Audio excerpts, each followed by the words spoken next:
What happens when the person living next door isn't who they claim to be? When the friendly wave over the fence masks something far more sinister than you could ever imagine? How well do you really know the people who share your neighborhood, who have keys to watch your house, who know your daily routines better than your own family?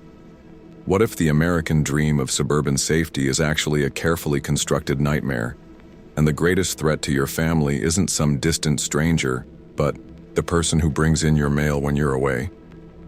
The Hendersons had always prided themselves on being good neighbors. When they moved into the quiet suburban development of Maple Ridge in Dayton, Ohio, in the spring of 2019, they made it a point to introduce themselves to everyone on Sycamore Street. Tom Henderson, a 34-year-old insurance adjuster, and his wife Sarah, a 31-year-old elementary school teacher, wanted to create the perfect environment to raise their 6-year-old daughter Emma and 3-year-old son Jake. The neighborhood seemed ideal. Well-maintained lawns, friendly faces, the kind of place where children could ride their bikes in the street and parents didn't worry about letting them play in the front yard. The houses were a mix of colonial and ranch styles, built in the 1980s when the development was first established, and most of the residents had lived there for years, creating a sense of community that was becoming increasingly rare in modern America. The Hendersons' immediate neighbor to the right was Mrs. Eleanor Chen, a retired librarian in her 70s, who kept a beautiful garden and often brought over fresh vegetables and homemade cookies. To their left lived the Johnsons, a young couple with twin toddlers who were always eager to arrange playdates and neighborhood barbecues. Across the street were the Washingtons, an African-American family with teenage children who helped with snow removal in winter and lawn care in summer. But it was the house directly behind them, accessible through a gap in the fence line that bordered their backyards, that would prove to be their nightmare. The property at 1247 Oak Lane was owned by David Brennan, a man in his early 40s who kept to himself but seemed harmless enough. He was tall and thin, with prematurely graying hair and pale eyes that seemed to take in everything while revealing nothing. He worked from home doing something with computers, according to Mrs. Chen, and was often seen in his yard late at night, tending to what appeared to be an extensive garden. The first sign that something might be wrong came just 3 weeks after the Hendersons moved in.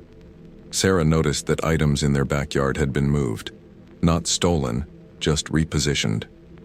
The children's toys that had been left scattered across the lawn were suddenly arranged in neat rows. Garden tools that Tom had left leaning against the house were found standing upright in the shed. The outdoor furniture had been wiped clean and repositioned to face the back fence.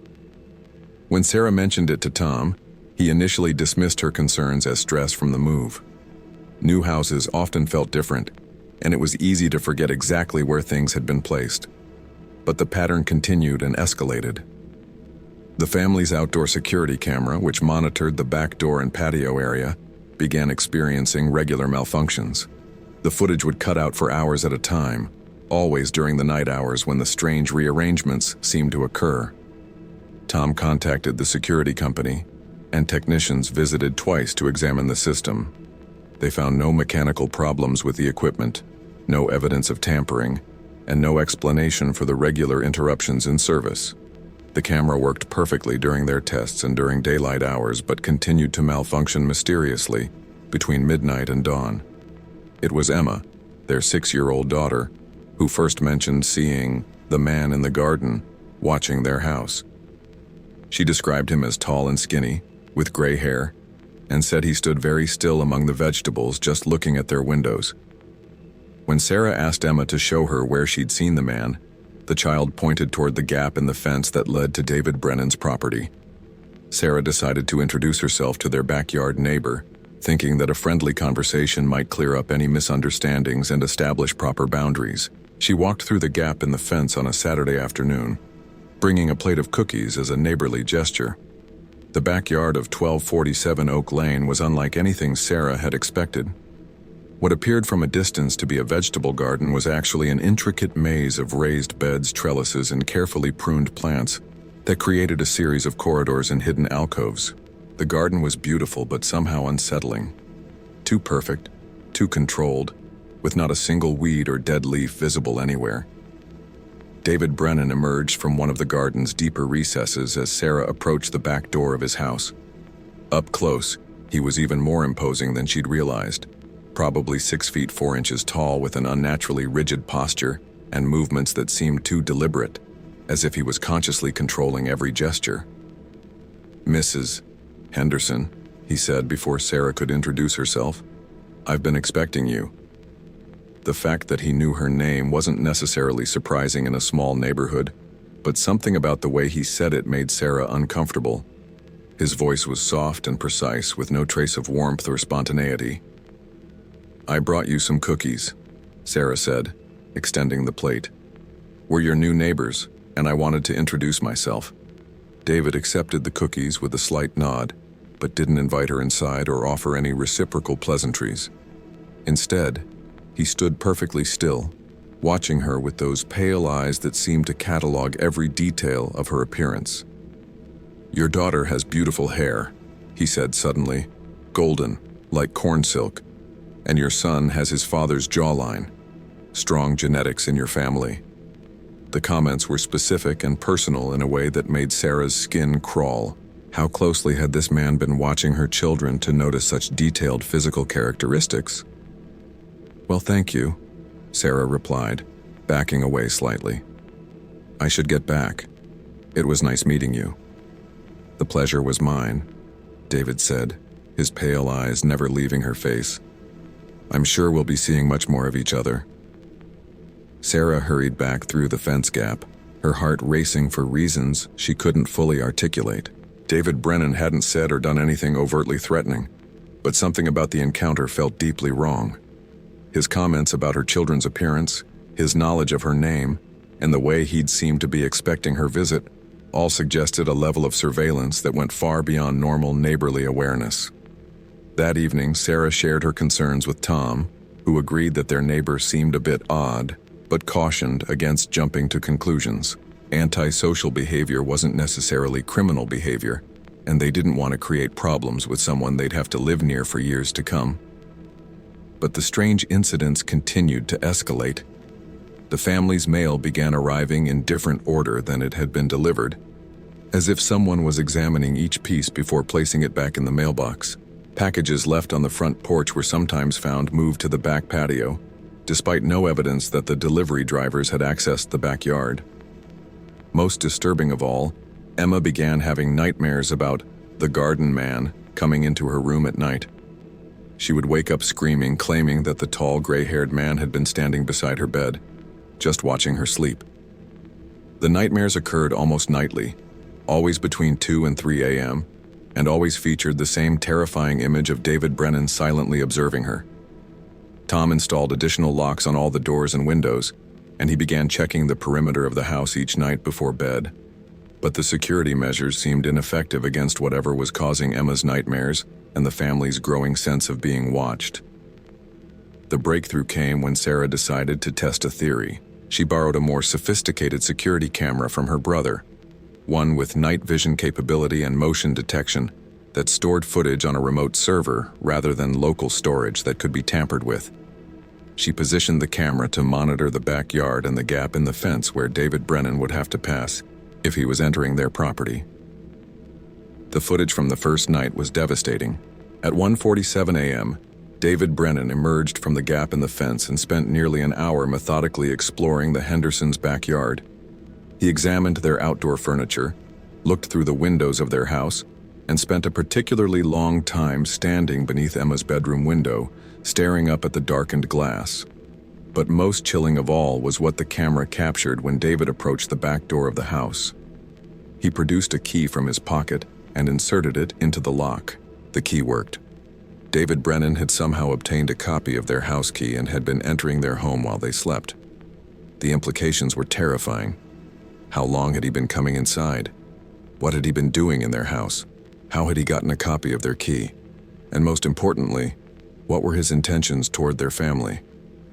Tom immediately called the police, but the response was frustrating and inadequate. The officers who responded to their complaint were sympathetic, but explained that the evidence wasn't sufficient for criminal charges. The video showed Brennan attempting to use a key, but it didn't clearly show him successfully entering the house. Without evidence of actual breaking and entering, trespassing was a misdemeanor that would likely result in nothing more than a warning. The police did agree to speak with David Brennan, but when they visited his house, he wasn't home. According to his neighbors on Oak Lane, David had left that morning with several suitcases, telling Mrs. Patterson next door that he would be out of town on business for several weeks. The timing of his sudden departure, immediately after the Hendersons had installed new security measures, seemed too convenient to be coincidental. David Brennan had somehow known that his nocturnal activities were being recorded, and he'd fled before he could be confronted with evidence of his crimes. But his absence didn't bring the peace the Henderson family had hoped for. In fact, it made their situation worse in ways they hadn't anticipated. With David gone, they decided to investigate his property more thoroughly. Tom and Sarah, accompanied by Mrs. Chen, who had a spare key from David's previous request to water his plants, entered 1247 Oak Lane to look for evidence of his activities. What they found inside David Brennan's house would haunt them for the rest of their lives. The interior of the house was obsessively organized and meticulously clean, but it was also a shrine to surveillance and obsession. Every wall was covered with photographs of the Henderson family, pictures taken through their windows, shots of them working in their yard, images of the children playing that must have been captured with a telephoto lens from concealment in David's elaborate garden maze. But the photographs were just the beginning. David had maintained detailed written logs of the Henderson family's daily routines, complete with timestamps and behavioral observations. He knew what time Tom left for work each morning, what days Sarah did laundry, what television shows the family watched, and what foods Emma preferred for lunch. The logs revealed a level of surveillance that went back months before the Hendersons had even moved into the neighborhood. David had somehow identified them as future neighbors and had begun studying them while they were still living in their previous home across town. He had recorded details about their work schedules, their children's school activities, and their social relationships that could only have been gathered through extensive stalking. In David's bedroom, they found a collection of items that could only have been stolen from the Henderson house: Emma's hair ribbons, one of Jake's small toys, a coffee mug that Sarah had been looking for, and several pieces of mail that should have been delivered to their address. Each item was carefully labeled with the date it had been acquired and notes about its significance to the family. But the most disturbing discovery was in David's basement. The finished lower level had been converted into what could only be described as a control room, with multiple computer monitors displaying live feeds from hidden cameras that had been installed throughout the Hendersons' house and yard. David Brennan hadn't just been entering their home occasionally. He had been conducting comprehensive surveillance of their most private moments. The camera feeds showed every room in the Henderson house, including the children's bedrooms and the master bathroom. Reviewing the recorded footage, Tom and Sarah realized with horror that David had been watching them sleep, observing their intimate moments, and monitoring their children's activities for weeks or possibly months. The evidence was overwhelming and undeniably criminal, but David Brennan was gone. His house was empty, his personal belongings removed, and his computers wiped clean of data. He had disappeared completely, leaving behind only the infrastructure of his obsession and no clues about where he might have gone. The police investigation that followed was thorough, but ultimately fruitless. Detectives discovered that David Brennan was likely a false identity. The social security number associated with the name belonged to someone who had died in childhood, and the address history for the identity only went back 5 years. The real David Brennan, whoever he was, remained a mystery.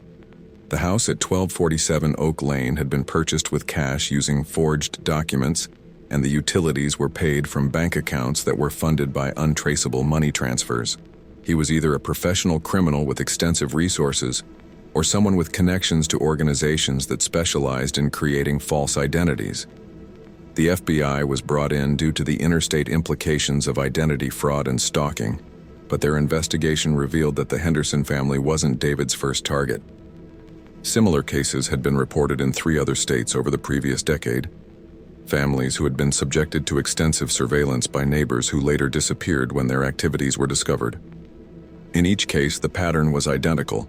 A man matching David's physical description would move into a house near a family with young children, spend months conducting surveillance and gradually escalating his intrusions, then disappear completely when confronted with evidence of his crimes. The man used different identities in each location, but his methods and obsessions remained consistent. The FBI profiler who reviewed the cases believed they were dealing with a highly organized predator who specifically targeted families with young children, particularly those with blonde daughters between the ages of 5 and 8. Emma Henderson fit the profile perfectly, which suggested that her family hadn't been chosen randomly. They had been specifically selected based on characteristics that appealed to their stalker. The realization that they had been deliberately hunted was almost more terrifying than the surveillance itself. It meant that David's interest in their family was far from casual or opportunistic. He had invested significant time, money, and effort into studying them and gaining access to their lives, which suggested intentions that went far beyond voyeurism. Child Protection Services became involved, recommending that the Henderson family consider relocating until David could be apprehended. But moving would mean abandoning their home, disrupting their children's education, and starting over in a new community with no guarantee that David wouldn't follow them. Instead, the Hendersons chose to stay and fight. They installed a comprehensive security system with professional monitoring, hired a private investigator to continue searching for David, and worked with local law enforcement to create a neighborhood watch program that would make it difficult for suspicious individuals to operate undetected. The community response was overwhelming and supportive. Neighbors volunteered to take turns monitoring the Henderson property, local businesses donated security equipment, and the school district implemented additional safety measures to protect Emma and Jake. The attempted predation of one family had galvanized the entire neighborhood into action. But despite the security measures and community support, the psychological impact on the Henderson family was severe and lasting. Emma's nightmares continued even though David was gone, and she developed a paralyzing fear of sleeping in her own room. Jake, though younger, seemed to sense the tension and became clingy and anxious.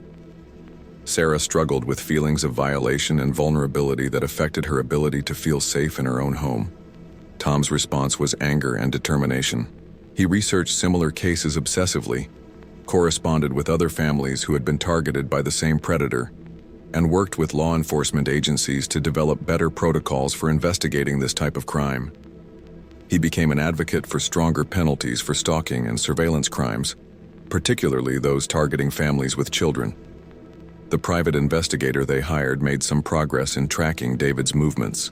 Credit card records showed that someone using David's aliases had been active in suburban areas of North Carolina and Virginia in the months since his disappearance from Ohio. In each location, he had rented short-term housing near elementary schools and family neighborhoods, suggesting that he was searching for his next target. But the trail always went cold after a few weeks, indicating that David was skilled at maintaining multiple identities and covering his tracks. He appeared to have extensive financial resources and sophisticated knowledge of surveillance technology, which suggested either professional training or connections to criminal organizations. The breakthrough in the case came from an unexpected source. Mrs. Eleanor Chen, the Hendersons' elderly neighbor who had provided the key to David's house, contacted them 6 months after David's disappearance with new information. Mrs. Chen had been reviewing old photographs from neighborhood events and had noticed something disturbing. In pictures taken at community gatherings over the previous 2 years, a man matching David's description appeared in the background of several photos, always watching families with young children. The photos were taken at events that occurred before David had officially moved into the neighborhood, which meant he had been conducting surveillance of the area long before establishing his residence.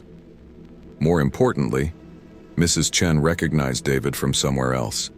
She believed she had seen him years earlier when she still worked at the public library, where he had been a regular patron who spent hours researching genealogy records and property ownership databases. She remembered him because of his intense focus and his habit of taking detailed notes about local families and their addresses. The library connection provided investigators with a new avenue of research. Computer records showed that someone matching David's description had used the library's research facilities extensively, focusing on property records, school enrollment data, and local news archives that contained information about families and their children. The pattern that emerged was chilling in its sophistication. David's method involved identifying potential target families through public records research, then spending months studying them from a distance before moving into their neighborhood. He used the library's resources to create detailed profiles of families, learning about their work schedules, their children's activities, and their social connections before ever making contact. This revelation led to a broader investigation of library records in multiple states, which uncovered evidence of similar research activities in each location where David had operated. He had been using public libraries as intelligence-gathering centers for his stalking activities, exploiting the anonymity and free access they provided to conduct his predatory research. The FBI created a profile and alert system based on this pattern, distributing David's description and methodology to libraries throughout the region.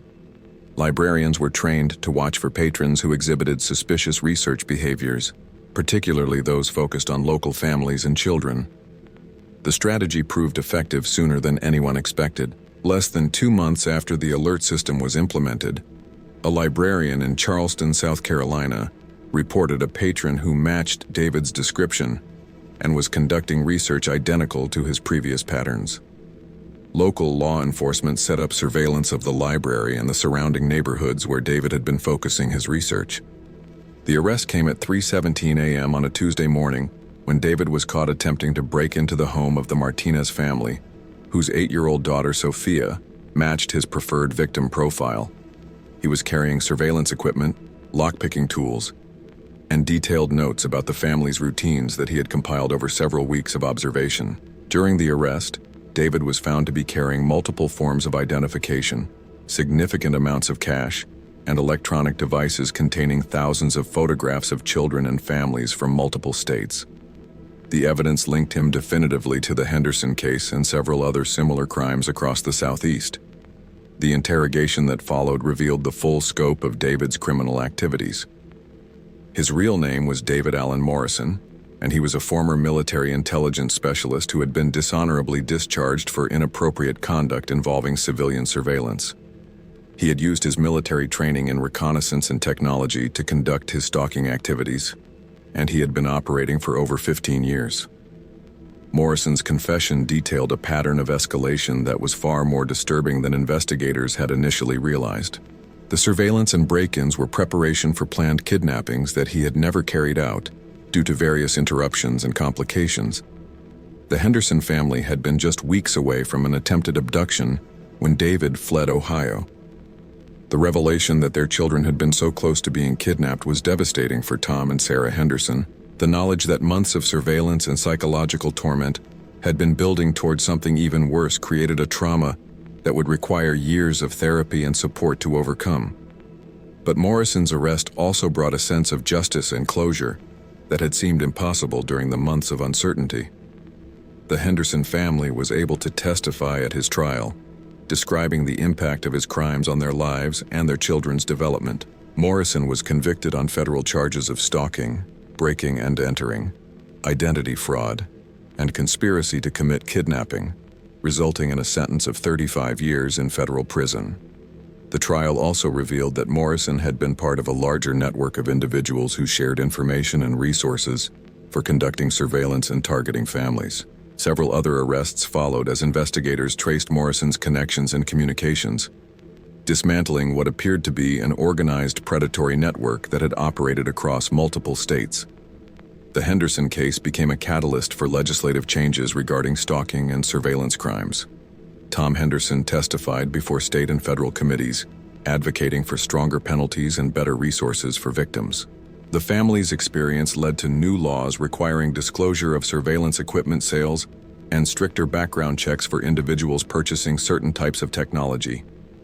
Emma and Jake Henderson required extensive therapy to deal with the trauma of having been targeted by a predator, but they gradually recovered their sense of security and normal childhood development. Emma's nightmares eventually stopped, and both children learned to trust their environment again with the help of skilled counselors and the continued support of their community. The neighborhood of Maple Ridge was forever changed by the events, but in many ways it became stronger and more connected. The experience of rallying to protect the Henderson family created bonds between neighbors that lasted for years. Property values actually increased as the area became known for its strong community vigilance and crime prevention measures. Sarah Henderson returned to teaching with a new focus on child safety education, developing curricula that helped children recognize and report suspicious behavior. Her programs were adopted by school districts throughout Ohio and became a model for similar educational initiatives nationwide. Tom Henderson left his insurance job to become a private investigator specializing in stalking and surveillance cases. He used his experience as a victim to better understand and serve other families going through similar ordeals. His work led to the resolution of dozens of cases and the arrest of several other predators. The house at 1247 Oak Lane remained empty for over a year after Morrison's arrest, becoming a constant reminder of the evil that had lurked so close to their home. Eventually, it was purchased by a young family with older teenage children who were fully informed about its history, but chose to move forward with creating new, positive memories in the space. Mrs. Eleanor Chen continued to be an unofficial neighborhood guardian, maintaining detailed awareness of who lived in each house and what activities were normal for the area.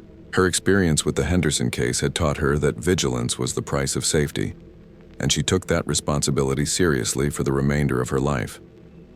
The gap in the fence between the Henderson and Morrison properties was permanently sealed, but the family chose to maintain the memory of their ordeal through their continued advocacy work and community involvement. They understood that their experience, while traumatic, had potentially saved other families from similar or worse fates. The investigation into Morrison's network continued for years, revealing connections to similar crimes across the country and leading to reforms in how law enforcement agencies share information about stalking and surveillance cases. The Henderson case became a textbook example of how community awareness and modern technology could be combined to protect families from sophisticated predators. The psychological impact of learning that their neighbor had been a predator planning to kidnap their children never completely faded for Tom and Sarah Henderson. They remained hyper-vigilant about their family's security and never again took the safety of their suburban environment for granted. But they also found strength in their survival and their ability to help other families avoid similar ordeals. Years later, when people asked Sarah Henderson how she had known something was wrong with David Brennan, she would reply that it was the way he looked at her children. Not with the casual friendliness of a neighbor, but with the calculating assessment of someone who saw them as objects rather than people. She learned to trust that instinct and to teach other parents to listen to their own intuitive warnings about people who seemed too interested in their families. The Henderson children grew up with a heightened awareness of personal safety, but also with the confidence that comes from knowing their parents and community would fight to protect them. Emma became particularly interested in law enforcement and child protection, influenced by her early experience with predatory behavior and the professional response that had ultimately kept her safe. The case files from the Morrison investigation were used to train FBI agents and local law enforcement officers about the methods used by sophisticated stalkers and the importance of taking seemingly minor surveillance crimes seriously. The Henderson family's cooperation with law enforcement and their willingness to share their story publicly helped create resources that protected countless other families. Morrison himself remained in federal prison, where he was subjected to the same kind of surveillance he had inflicted on his victims. His communications were monitored, his visitors were screened, and his activities were documented with the same obsessive detail he had once applied to studying innocent families. The irony of his situation was not lost on those who had investigated his crimes. The network of predators that Morrison had been part of was largely dismantled through the investigation that followed his arrest. But law enforcement officials remained aware that similar organizations likely existed and continued to evolve their methods. The Henderson case had revealed the sophistication and resources available to modern predators, leading to ongoing efforts to stay ahead of their technological capabilities. Community watch programs inspired by the Henderson case became common throughout suburban America, with neighbors taking increased responsibility for monitoring suspicious activity and protecting vulnerable families. The idea that safety was a shared community responsibility, rather than an individual concern, became widely accepted in residential areas that had previously taken their security for granted. The lasting legacy of the Henderson family's ordeal was not just the trauma they endured, but the systemic changes their experience had inspired. Their willingness to fight back against their predator and to share their story publicly had created resources and awareness that would protect families for generations to come. The house on Sycamore Street where the Hendersons continued to live became a symbol of resilience rather than victimization.